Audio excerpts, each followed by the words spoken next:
alaykum hurmatli o'quvchilar va kitobsevar do'stlarim. Men Rahmon va Sitora, Jizzax viloyati Arnasoy tumani 11-maktabning 10-sinf o'quvchisiman. Men bugun sizlarga Nodirbegim Isroilovaning Jodugarlar va ming yillik hayot asari haqida qisqacha ma'lumot berib o'tmoqchiman. O'ylaymanki, bu asar ham sizni anchagina qiziqtirib qo'yishi mumkin. Qanday bo'lsa, boshladik. Asar juda ham ko'plab qiziqarli sarguzashtlarga boy hisoblanadi. Kunlarning birida Nurangiz har doimgidek ishga shoshilar edi. Kutubxonachi bo'lib ishlar edi. Kutubxonada har doim bir chekkada o'tiradigan jim inson bor edi. U kitobdan boshini umuman ko'tarmas edi. Bir kuni uni oldiga bordi va so'radi: "Sizning bo'yningizdagi taqinchoq u meni qiziqtirib qo'ydi" deb aytadi. "Bu mening ota-onamdan meros bo'lib kelayotgan taqinchoq" deb aytadi. So'ngra u Ibrohim bilan anchayin do'st bo'lib qoladi. Har kuni u kutubxonaga kelar edi va Nurangiz bilan suhbatlashar edi.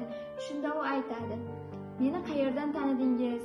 Qayerdan topib keldingiz?" deb so'raydi. "Men 1000 yil oldingi buvangiz bilan birga yashaganman" deb aytadi. So'ngra Nurangiz undan anchagina hayron bo'lib so'raydi.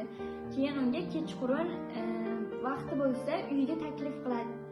Bir piyola choy ustida hammasini gapirib berishini aytadi. Mana shundan so'ng asarning sarguzashtlari boshlanadi. Xo'p, asarga to'xtaladigan bo'lsak, asarda birgina Maryamning qilgan xatosini deb Ibrohim 1000 yil yashashga majbur bo'ladi. Masalan, ko'plab odamlar boqib yashashni xohlashadi, ya'ni orzu qilishadi. Lekin bu unchalik ham qiziqarli emas. Aynan shu asarda buni ko'rib olishingiz mumkin. Ibrohim o'sha joduni yetish uchun juda ham ko'plab qiyinchiliklarga duch keladi, ham anchagina qiyinchiliklar ko'radi.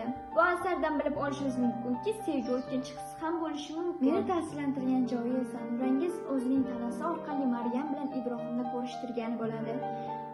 Nurangiz o'zining tanasi orqali Ibrohim va Maryamni ruhlar olamidan Maryamni o'zining tanasiga, Nurangizning tanasiga Maryamning ruhini kirgizishadi.